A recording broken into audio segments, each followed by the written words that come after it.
Bonsoir à tous, heureuse de vous retrouver pour cette première édition complète de la soirée sur Al-Oula, à la une ce dimanche. Le quinoa, une culture et des vertus. La filière a fait son entrée au Maroc ces dernières années et s'est vite imposée sur de larges superficies agricoles. Nous le verrons à Barchid. Le Festival des figues de retour pour une 3e édition dans la commune d'Arbal Aberkane. Une vitrine de promotion et de valorisation des variétés de ce produit terroir qui se porte bien dans la province. La pêche à la ligne, une des passions des estivants à la plage de Darbouazza en banlieue casablancaise. La pratique à ses adeptes, des passionnés de la nature et de la mer. Avant le développement de ces titres, retour d'abord sur les activités royales ayant marqué cette semaine. Une semaine caractérisée par le discours royal commémorant les 66 ans de la Révolution du roi et du peuple. Le discours de Sa Majesté le Roi a prôné, encore une fois, un modèle de développement inclusif en insistant sur le rôle moteur des jeunes dans ce processus. Souad Anachet. Alhamdulillah, wassalatu wassalamu ala moulana rasulillahi wa alihi wa sahbihi, Chabi al-Aziz. Le discours royal a d'emblée souligné le souci du souverain de placer le citoyen marocain au centre du processus de développement dont il constitue la principale finalité, considérant que les grandes affaires du pays devraient être traitées dans le cadre d'une approche participative et inclusive pour garantir l'implication de toutes les forces vives de la nation. C'est dans ce même esprit que Sa Majesté le Roi annonce la future mise en place de la commission spéciale sur le modèle de développement qui devra remplir une triple mission. Réajustement, anticipation et prospective. Ce triptyque permettra à notre pays d'aborder l'avenir avec sérénité et assurance. En effet, ce modèle de développement constitue une assise solide pour faire émerger un nouveau contrat social en portant une adhésion unanime, celle de l'État, de ses institutions et des forces vives de la nation. Et afin de relever les défis qu'impose la nouvelle étape, Sa Majesté le Roi a exhorté le gouvernement à donner la priorité à la mise en œuvre de la régionalisation avancée et de la charte de déconcentration administrative, un des leviers les plus efficaces pour rehausser le niveau de l'investissement territorial productif et promouvoir la justice spatiale. La situation des segments de la population les plus en difficulté dans le milieu rural et dans les périphéries des villes nécessite un soutien plus affirmé, une plus grande attention, souligne le souverain, qui réitère son appel à la promotion du monde rural, en veillant à la création d'activités génératrices de revenus et d'emplois, en facilitant l'accès rapide aux services sociaux de base, en assurant le soutien nécessaire à la scolarité, en luttant contre la pauvreté et la précarité. Le souverain a insisté sur la nécessité d'une totale coordination entre les secteurs concernés, appelant à une valorisation des opportunités et des potentialités dont recèlent les autres filières non agricoles comme le tourisme rural, le commerce et les industries du terroir. Et le souverain de noter que l'ensemble du dispositif doit viser l'encouragement de l'initiative privée et de l'auto-emploi et in fine l'impulsion de la dynamique de développement. De même, Sa Majesté le Roi a tenu à réitérer l'importance de la formation professionnelle pour la qualification des jeunes, notamment en milieu rural et dans les zones périurbaines. Grâce à une insertion professionnelle réussie, ces jeunes deviendront productifs et contribueront au développement du pays. De ce fait, a relevé le souverain, l'obtention du baccalauréat et l'accès à l'université ne constituent pas un aboutissement en soi. Ce qui importe vraiment, c'est d'acquérir une formation qui ouvre des perspectives d'insertion professionnelle et de stabilité sociale. La formation de compétences nationales dans les secteurs du tourisme, des services et dans les nouveaux métiers du Maroc comme l'industrie automobile, l'aéronautique, les nouvelles technologies. Le souverain a mis l'accent sur la nécessité de surmonter les obstacles à la réalisation d'une croissance économique élevée et durable. Le souverain a mis en avant le rôle de la classe moyenne qui constitue un véritable levier de production et un vecteur de cohésion et de stabilité au sein de la société. Au regard de la centralité de la classe moyenne dans le corps social, il convient d'en préserver les fondements et les ressources en réunissant les conditions favorables à sa consolidation et à son élargissement, en ouvrant des perspectives de promotion à partir d'eux et vers elles. Ces défis, poursuit Sa Majesté le Roi, ne seront relevés qu'en hissant le taux de croissance à des seuils plus élevés, en générant plus de richesses, en veillant à une redistribution équitable des fruits du développement. والعمل المتواصل للاستجابة لحاجياتها الملحة. Mardi, Sa Majesté le roi Mohammed VI, chef suprême et chef d'état-major général des forces armées royales, a reçu à la résidence royale Al-Husseima le général de corps d'armée Abdel Fattah al-Warraq, inspecteur général des phares, qui a remis au souverain un livre intitulé « Les forces armées royales, la marche de la fidélité et l'esprit du renouveau » qui traite de l'action royale permanente en faveur de la modernisation de cette valeureuse institution.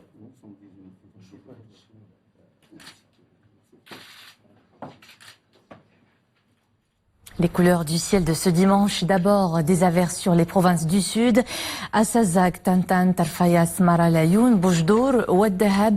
Et le temps se fait toujours caniculaire dans ces régions. Les maxima sont de 42 à 44 degrés. Des températures similaires enregistrées à Bni Mellal, Ben Salh, Qalat Saragna et Taroudan. Il concilie alimentation saine et bien-être. Le quinoa est une graine qui séduit de plus en plus les consommateurs marocains, mais aussi les agriculteurs. Le Maroc est en effet devenu un producteur de quinoa, une culture économe en eau et qui est en bonne route pour atterrir dans les tables des Marocains.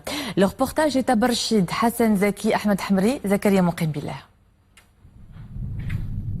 La localité Sidi El Mekki, province de Barchid. De plus en plus d'agriculteurs cultivent du quinoa grâce à ses nombreux avantages. Cette culture alternative peut donner lieu à 2 récoltes par an et s'adapte aux différentes conditions climatiques. Une culture peu coûteuse en eau, à la différence des cultures céréalières.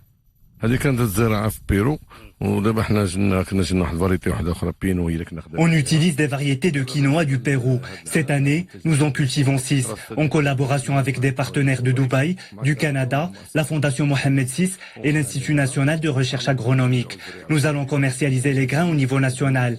Un produit certifié et bio. Nous cultivons du quinoa depuis 2013. C'est une culture qui nous permet d'alterner avec le blé dur, le blé tendre et l'orge. Après la récolte, les grains de quinoa passent par plusieurs étapes avant d'arriver au consommateur. Le produit est de plus en plus prisé pour sa forte valeur nutritionnelle. Il est riche en protéines et en fibres et ne contient pas de gluten.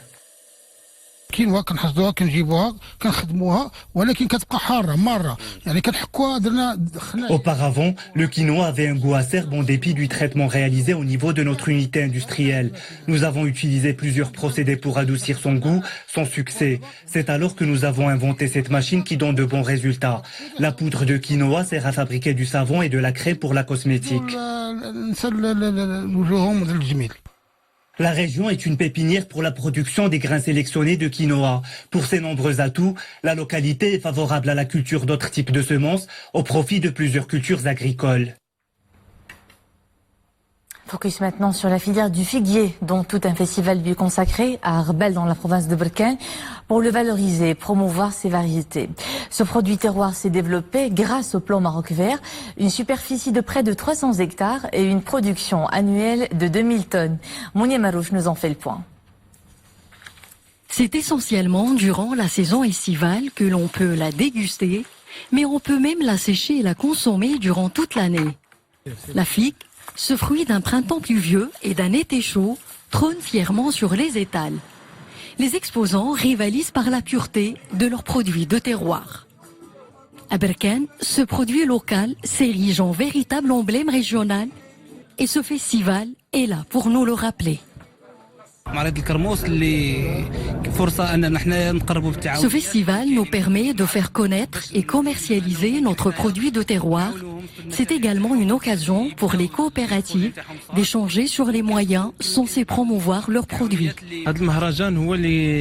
Nous sommes pleinement satisfaits de notre participation à cet événement. Notre association s'active dans la production des produits dérivés de la figue, comme la confiture. Ce salon est une plateforme d'échange et d'expertise. Quelques 30 coopératives ont la possibilité de s'ouvrir sur d'autres techniques de production et d'adapter leur savoir-faire aux exigences du marché. Ce salon crée une certaine dynamique socio-économique dans la région. Les agriculteurs et les coopératives peuvent bénéficier de plusieurs projets à l'horizon, à savoir la plantation de 100 hectares de figues supplémentaires et la création d'une unité dédiée à la transformation industrielle de ce produit phare de la région. Dans la région de l'Oriental, la culture de figues s'étend sur 1283 hectares. avec un rendement annuel évalué à 4377 tonnes.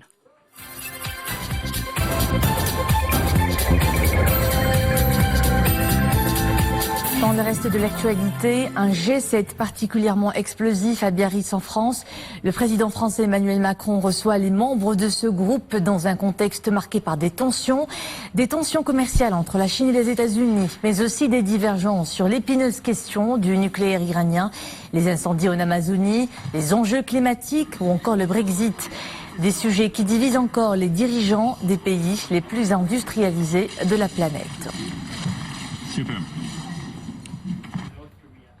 À ce sommet, un point de convergence est tout de même à relever. L'appel à aider d'urgence les pays frappés par les incendies de l'Amazonie. Partout, l'émotion grandit au moment où le Brésil a mobilisé des milliers d'hommes pour lutter contre les centaines de nouveaux incendies de forêt qui font ravage dans le pays, les plus dévastateurs en Amazonie de ces dernières années. Plus de la moitié de ces incendies sont situés en Amazonie où vivent plus de 120 millions de personnes. Le président brésilien Jair Bolsonaro a autorisé la mobilisation de l'armée pour lutter contre les flammes. Tension au Moyen-Orient, le Liban dénonce une agression d'Israël après la chute de 2 drones dans la banlieue sud de Beyrouth, fief du mouvement du Hezbollah, avertissant que cet incident quasi inédit ces dernières années pourrait accroître les tensions régionales. L'incident est intervenu avant l'aube, quelques heures après l'annonce par Israël de frappes menées en Syrie voisine pour empêcher, selon l'État hébreu, une force iranienne de lancer une attaque à l'aide de drones explosifs. Et justement, en Syrie voisine, Israël frappe de nouveau. Selon l'armée israélienne, ces frappes ont visé à empêcher une tentative iranienne de mener une attaque contre des cibles dans le nord de l'État hébreu avec des drones tueurs. Le raid a eu lieu à Aqraba, au sud-est de Damas.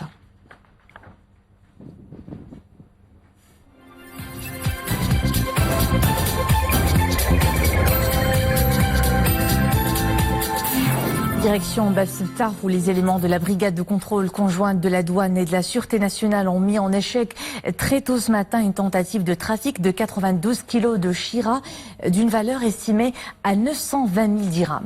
À bord d'un véhicule utilitaire immatriculé à l'étranger, le conducteur du véhicule, un Marocain résident à l'étranger, a été remis à la brigade préfectorale de la police judiciaire pour complément d'enquête. On enchaîne avec les Jeux africains. Le Maroc occupe la 3e place du podium avec 40 médailles, 13 d'or, 11 d'argent et 16 de bronze. C'est le bilan du pays au sortir de la 6e journée de ces Jeux.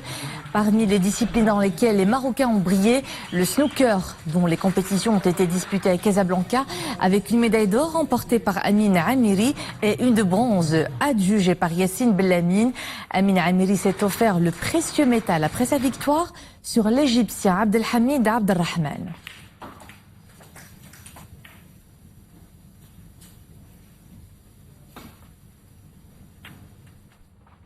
Et puis la tête marocaine Sofia El Bqali a remporté l'épreuve du 3000 mètres steeple hier lors du meeting de la Ligue de Diamant de Paris. Auteur d'un chrono de 8 heures 6 minutes et 75 secondes, le vice-champion du monde à Londres a pris le meilleur sur le Kenyan Benjamin Kigen et l'Éthiopien Lemesha Girma.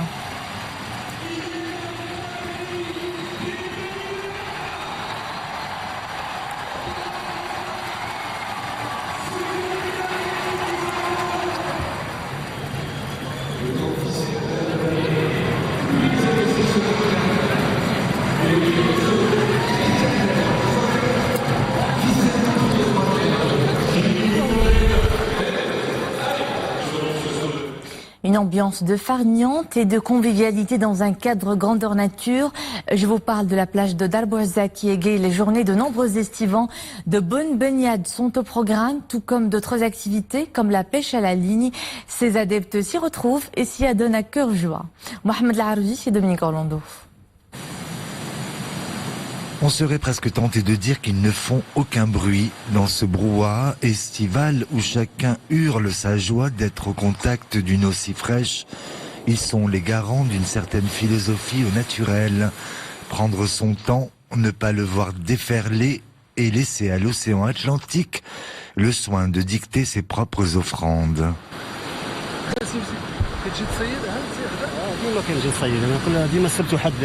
Je viens pêcher très régulièrement, surtout le samedi et le dimanche. Le contact avec l'océan est indispensable pour mon équilibre personnel. Ici, je me sens bien. Qu'est-ce que vous aimez dans la pêche?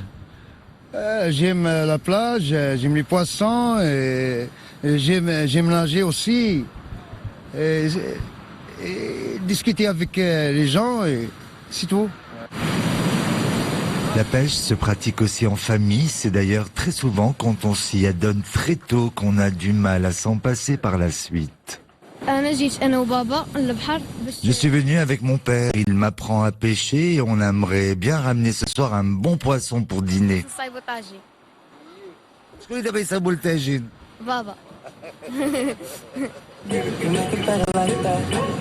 Pêcher, cela signifie évidemment capturer ça et là quelques sardines ou quelques merlans.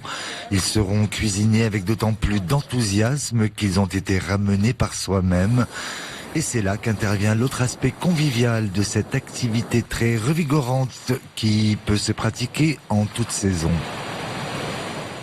En terminant en musique, à Tétouan, le 11e festival Voix de Femmes s'est clôturé hier après 5 jours de fête, durant lesquels des légendes de la chanson ont partagé la scène avec les étoiles montantes.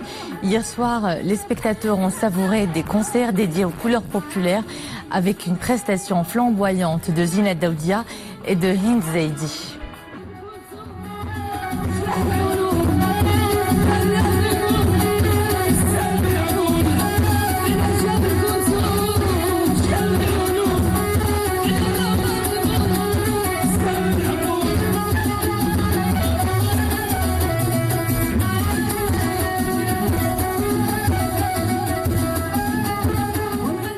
Et c'est la fin de cette édition. Merci à vous de nous suivre.